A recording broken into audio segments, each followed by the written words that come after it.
What's going on, guys? My name is Bryant, also known as ThatJournalingGuy, and welcome back to my channel. I don't know. Let's do it one more time. What's going on, guys? My name is Bryant, also known as ThatJournalingGuy, and welcome back to my channel. That wasn't where I was supposed to take that pause. Okay. What's going on, guys? My name is Bryant. Welcome.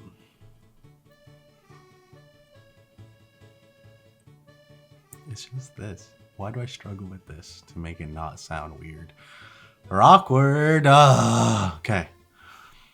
What's going on, guys? My name is Brian, also known as ThatJournalingGuy, and welcome back to my channel. So in today's video, we're going to talk about something that I feel like we've all thought about at one point or another. And with today's technology, it's a pretty big decision to make in your head, or kind of like a debate that goes on, and that is digital journaling versus analog or physical journaling. Today I'm going to give you the pros and cons of each and see which system kind of works better for you, and give you my opinion at the end on which one I prefer and which one I use and why.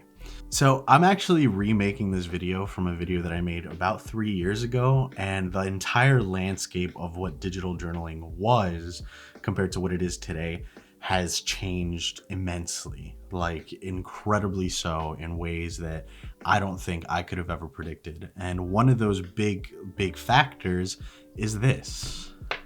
It's the tablets. It's the iPad with the iPad pencil.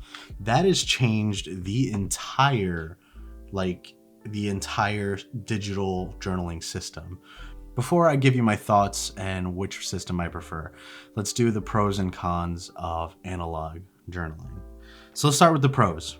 So one of the big pros of physically journaling is the fact that you're giving yourself a mental break from the digital world.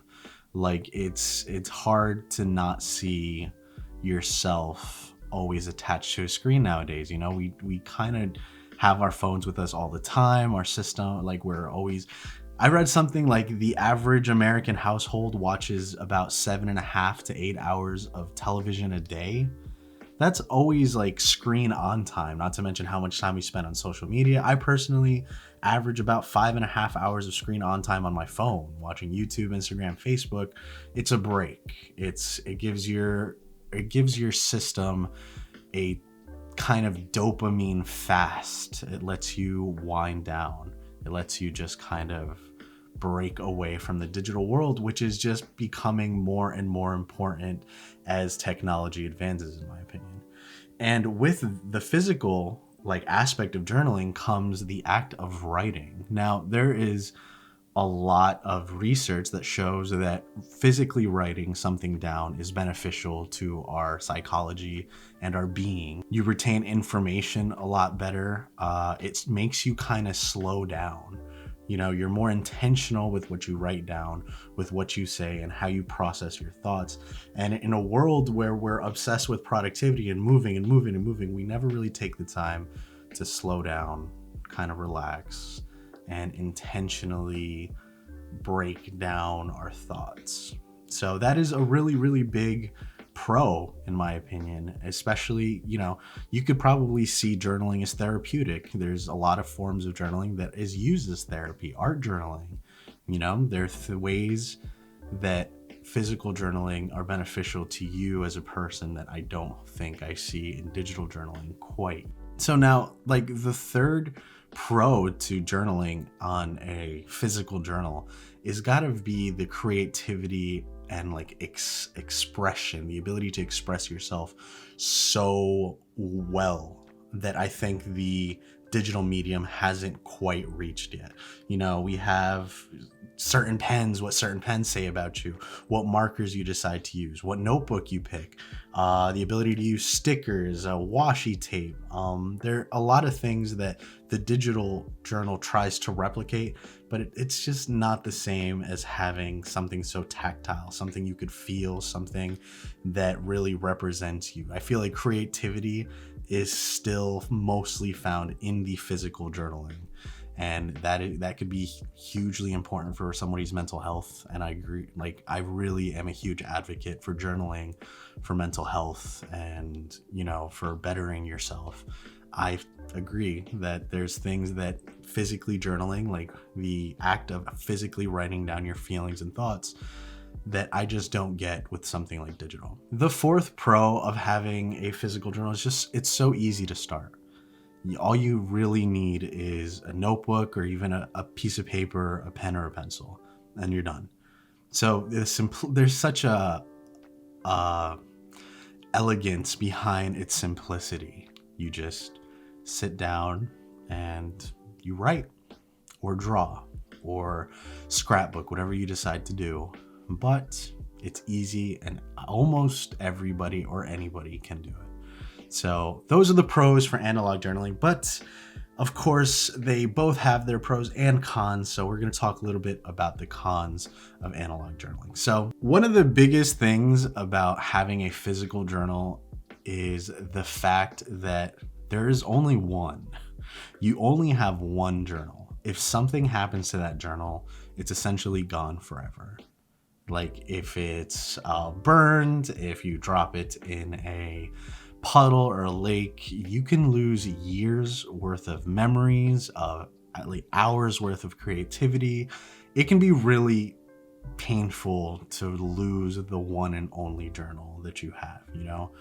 And that's something that I'm gonna have to say goes to the digital when we get to it, because there's just no type of, it's non-replaceable. It's unique. There's one of it. Unless you're journaling in two journals the same exact way, if it's gone for good. Another con to physically journaling is the fact that it could be expensive. And what I'm saying that it could be expensive is that if you want something that's going to last you a long time, on average, you're going to be looking to pay around $25 to $30 for a quality notebook that's going to last you.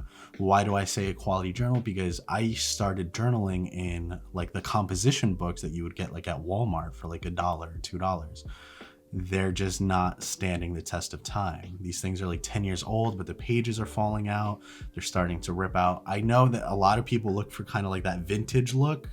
But again, those are things that I don't really want to lose, and I wish I had taken the time to invest in a better journal. So it can get kind of pricey. You know, if you have one specific like personal journal, then you have a art journal, then you have like a scrapbook, then you have another journal where you manage your work or business, and another one to have the notes for school. 30, 30, 30, 30. It starts to add up. It starts to get a little bit expensive compared to something like digital. And unfortunately, there's no real way around that unless you just don't give a shit about your journals and you just like, you're like, all right, let me just get $1 composition, and it's not gonna, my kids aren't gonna see it, because I just think that if you really are looking for the longevity of what the journaling can provide to you or like your kids in the future, you're gonna want to invest. And I'm saying invest because it's not cheap. Like, only we as a community would really be okay with spending, you know, $50 on like a journal box, or like $35, $30 per journal. It's us. It's sometimes I think to myself like, wow, we're kind of crazy, but I love it. And I really wouldn't have it any other way. I love it. So behind the argument that physically journaling brings the idea of intentionality, the counter argument to that is that it is time consuming. Okay, like the act of physically taking out your journal, sitting down, you know, taking it out and starting to write, depending on how you're writing, it could take a really long time. You know, unlike digital journaling, where you can kind of have like a stream of consciousness experience where you could just type as fast as you think, with physical journaling, you really need to slow down, and you're only as fast as your handwriting speed, which, if you're trying to go super neat or super creative, I don't think is as fast as anybody's ability to type. I think all of us can safely say we type much faster than we write. So there's a lot that comes with physical journaling. It's time consuming. It's the fact that you need to be motivated to do it. Okay, it's not as easy as just like whipping out a program and typing away. No, you have to like sit at a desk, or really, it's hard to be motivated to write in your journal when you're sad, stressed, or tired. It really is. It feels like an inconvenience sometimes. And I'm speaking from experience, because sometimes I want to write. Sometimes I want to, jot down my ideas or my thoughts, or I'm just too stressed. And I think to myself, I'll do it tomorrow when I'm in a better mood. And a big obstacle to that is the fact that it's kind of very involved, sitting at my desk. Can't really write at my bed. It's just a little bit different in terms of convenience and investment of time. So that can be a con for somebody who is living in this fast-paced world and doesn't want to slow down. If you have a lot of thoughts, if you have a lot of ideas and you don't want to take that time to slow down, that could be kind of annoying. There are times where I don't want to write everything down. There's so much going through my head that I just have to type what I'm thinking immediately. And that's a pretty big thing. So those are all the pros and cons that I could think of for physical journaling. So let's move on to digital. Digital journaling landscape, the space has changed immensely.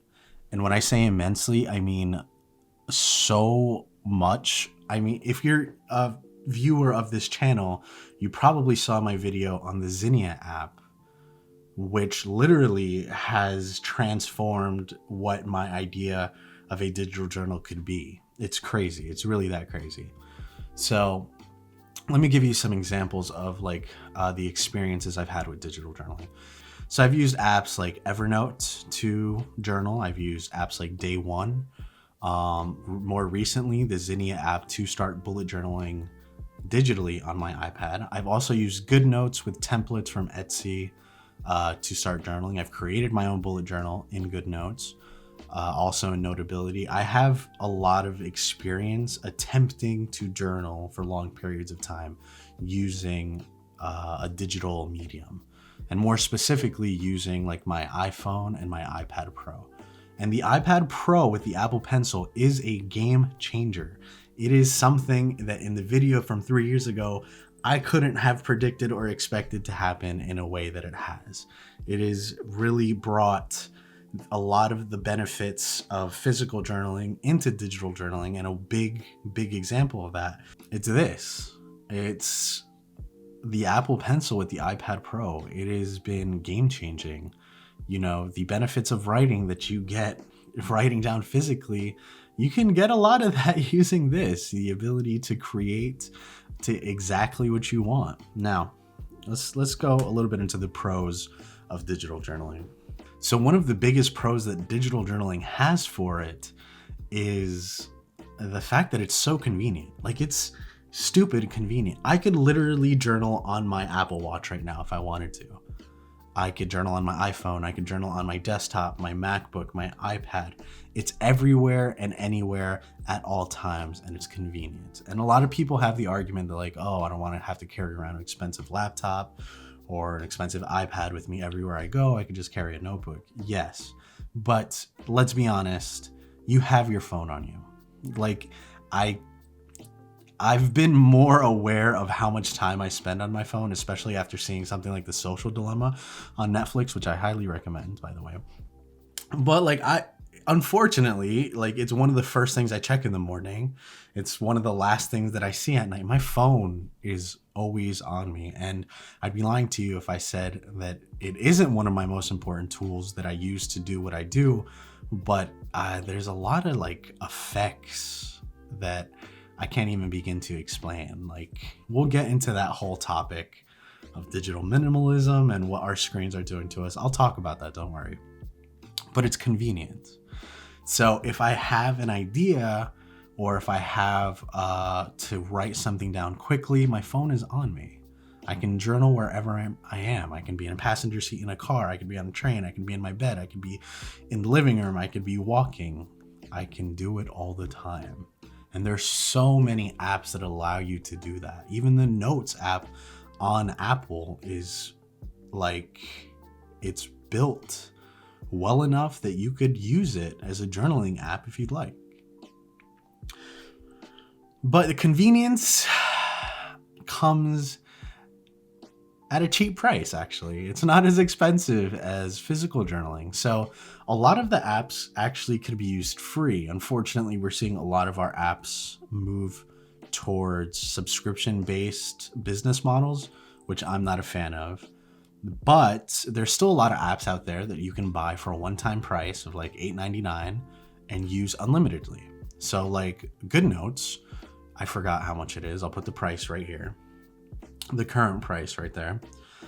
But you could build and make as many journals as you'd like within GoodNotes. And so compared that to maybe like the $9.99 that GoodNotes is, or the $30 journal that you're buying, when it comes to price, I think that digital has the advantage. Not to mention that if you want to be more creative with your journaling physically, you start investing in pens and markers and pencils and tools like rulers, and the obsession begins. And let's be honest, I haven't spent, just $50 on new pens. My supplies and like the tools that I use to do what I do have cost me a pretty penny. It's been expensive.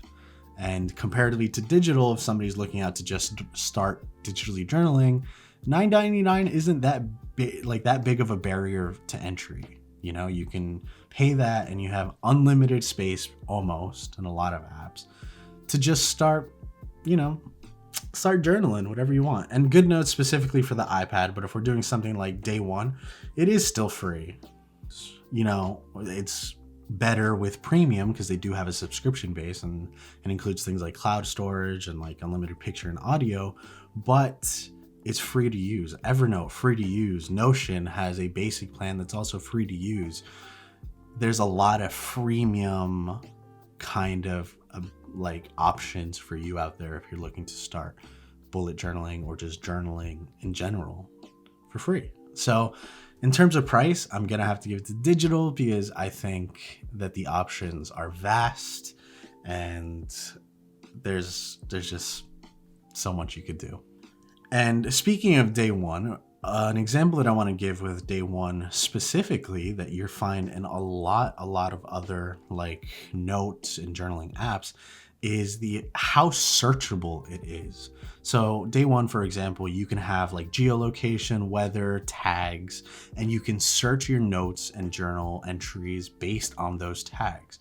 The organization for something like Day One or Evernote or even Notion is unmatched. You can organize it down to the T. You can find exactly what you need super fast, super easy. Everything is think of just an unlimited filing cabinet where you look for something and you automatically know where it is. Let's be realistic. It's hard to do that with something physical. Not to mention, as soon as you start finishing journals, you start like piling them. Let's say you keep them in a cabinet or a drawer. You have to remember, what year, then what day, when did you write that? How do I find it? You can use index pages, but when you're comparing efficiency, let's be honest, digital blows it out of the water. It's kind of scary. You can find the exact thought that you were thinking at 12:43 p.m. July 4th of 1991. Okay, I mean, obviously not 1991, but whenever these apps came out, okay, it's really good, and that could be really important for somebody who journals often or a lot. So like if you're a younger person or even like living with a roommate in college or as you're older, and living in a shared space, privacy can really be a concern. Like me personally, there's things in my journal that I would hate if somebody read out loud or I didn't want them to know. And to be honest, it's been like I've had the experience where I've had like partners go through my journals and it's felt like a huge betrayal of trust. It's something that even if I hid my notebook or hid my journal, if I wasn't actively going out of my way to do that, I would be at risk of losing that sense of privacy. With digital journals, you don't really have to feel that way. A lot of them are password protected. And I mean, obviously, you're exposed to software security in general, but if your best friend isn't a super hacker, I think you're fine.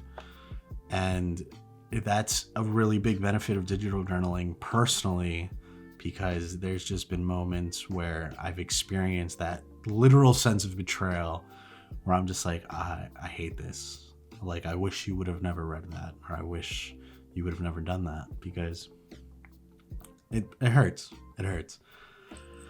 Whew, I've had some crazy ex-girlfriends. Just, I keep it in like a suitcase now, hidden, because I don't want to go through that again. I'm just saying, you know. They ask you how you are, you just have to say that you're fine when you're not really fine, but you just can't get into it because they would never understand. Anyway, so another pro of digital journaling that I think is hugely important is the backups, the ability to update your journals to something like the cloud, where if you lose the physical device that you always journal on, you can get another one and you'll still be able to access all your thoughts and ideas from almost any device. And that's really, really, really important. It's really convenient. It's you just have redundancies of everything. You know, you can even copy and paste and have the ability to have multiple copies of your notes and journals. It's pretty insane how much, you know, at this point, you don't even like take up space in your physical device. You upload it to a cloud and it doesn't even take up space. And it's pretty crazy and pretty amazing to see. So another big pro is that it's a lot less clutter.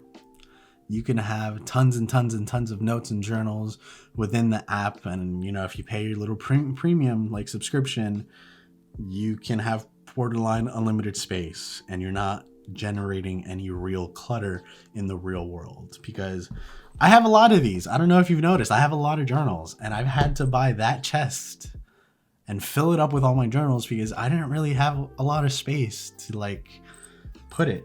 And like I have journals on my desk and I have journals in that drawer. I have journals in my backpack. I have journals in my car. They're everywhere. And a lot of it is clutter. I love them with all my heart, but a lot of it is clutter. And you just don't see that with the digital medium. And I appreciate that because I write a lot. I think a lot. I have a lot of ideas. You know? So a lot less clutter. That's a big pro. And something that even when you're not looking at this video, you know, I mess up a lot and I keep some of that in, but I'm sometimes talking to myself like, yo, bro, just shut the fuck up and do the video. You know, I talk to myself a lot. Okay. Something that you don't really see, like, something that you don't see a lot when I'm doing these videos is that I mess up a lot, like a lot. And so it takes me a while to get a working version of what I'm talking about. So like, I appreciate the people that tell me I speak with confidence. Thank you so much. Like your comments don't go unnoticed, but I have to say a lot before I get to that point. And then I just cut it out. So just remember, this is an edited version of me because I fuck up so much. And in terms of digital journaling, that's a big pro because you can edit and revise whatever you say or do within your digital journal. And that can be huge. We all make mistakes, you know, and it happens. And sometimes when you're physically journaling, you don't have the option to fix those mistakes. And you kind of just have to accept it, which I'm all about accepting the mistakes. But if I had the opportunity to go back and fix it, I'm going to go back and fix it. And you have that ability with digital journaling, even if it's like a journal entry, a typo, or anything like that. It's easy to just go back, backspace, spell check, and you're done. Easy, breezy, beautiful cover girl. So, of course, it doesn't come without its cons. Digital journaling has its cons. Let's be real. It has its cons, but I'll let you decide if its cons outweigh its pros. One of the really big cons of like digital journaling is the fact that there is sort of a learning curve. It can be a steep learning curve, especially if you're not tech savvy.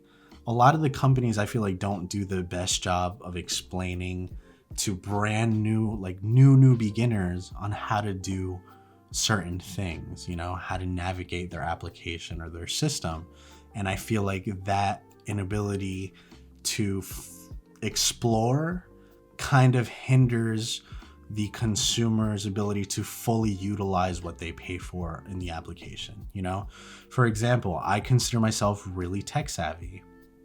And when I say really tech savvy, I mean like I program and I work with computers and editing, and like I'm on computers almost 8 hours a day. And I use Notion every single day.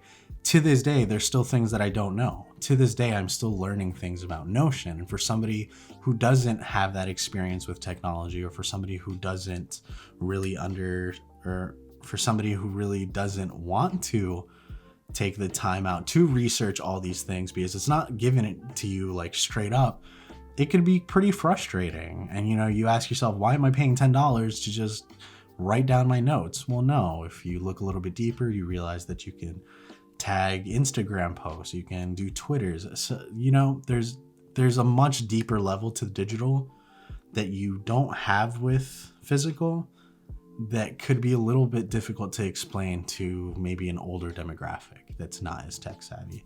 So that's a big con in my opinion. I think the companies that offer digital journaling applications should do a better job at having better resources for people who have no idea what they're doing.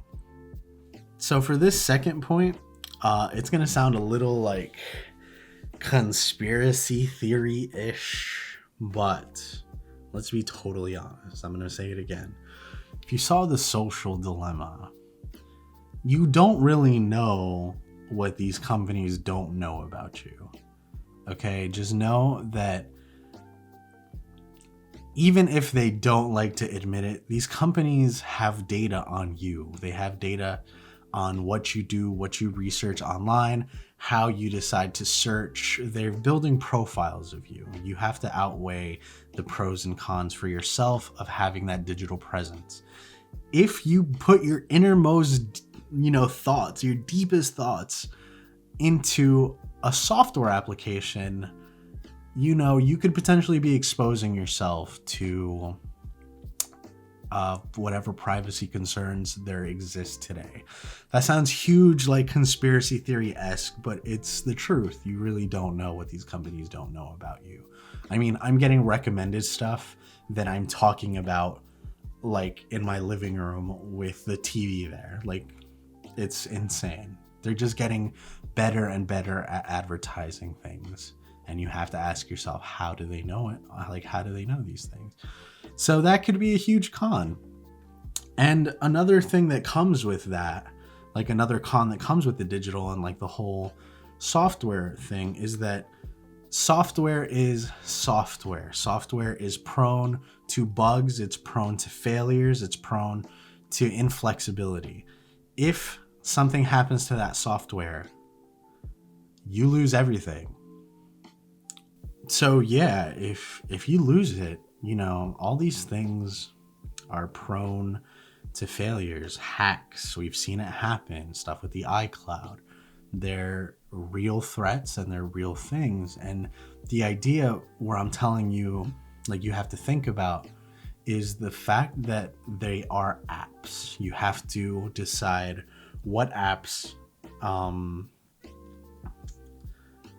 in your opinion, what apps will have the longevity to survive for the long term.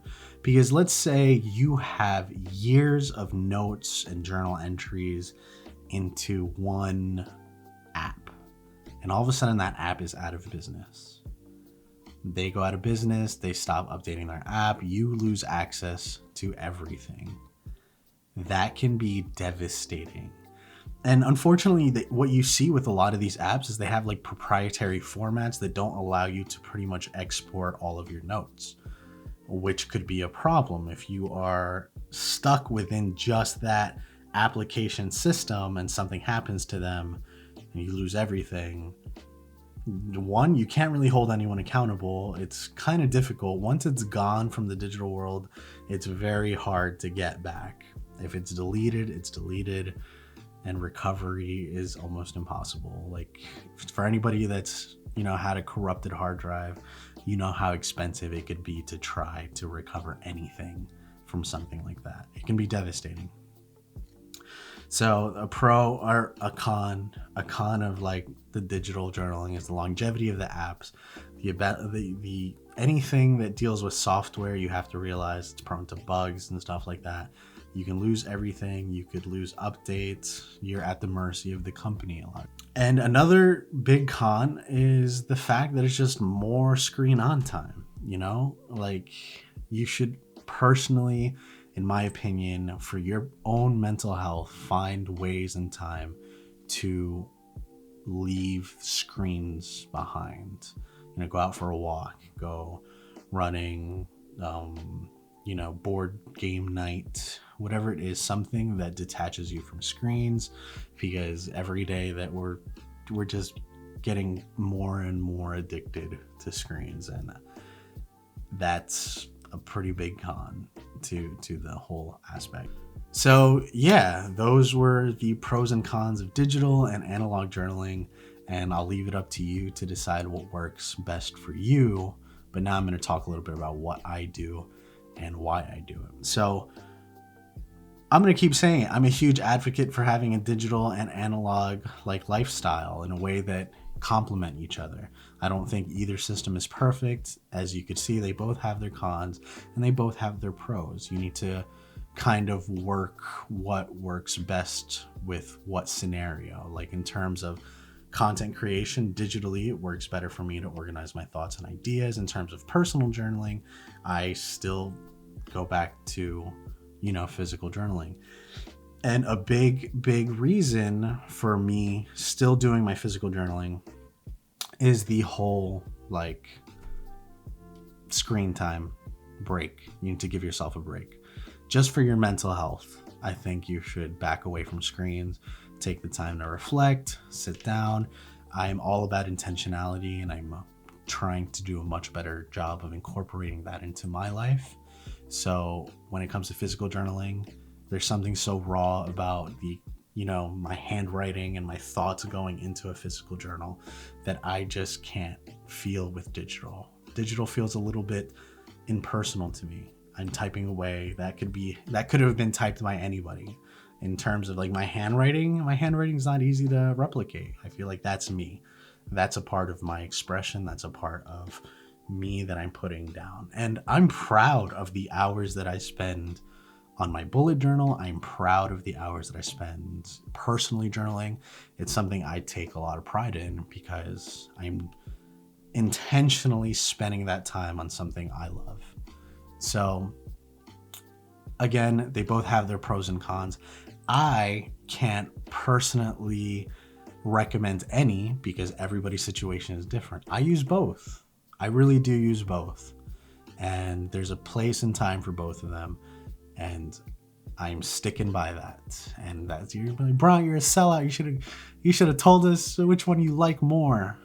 Well, I like physical. I like that one better. But I use both of them. So that's where we're ending today's video. If you found that useful or you like that type of content, give it a like. If you loved it, make sure to subscribe. Write down a comment down below. And, you know, with the way everything's changing, I'd really like to know, do you guys prefer digital journals or physical journals? If you like this whole kind of like journal talk and like bullet journals and stuff, make sure to follow me on Instagram because I post my personal spreads there, giving you a reason of why I do everything. And I think you guys would really enjoy it. So yeah, I hope you guys enjoyed the video. Thank you guys for watching, and I will catch you guys in the next one. Peace.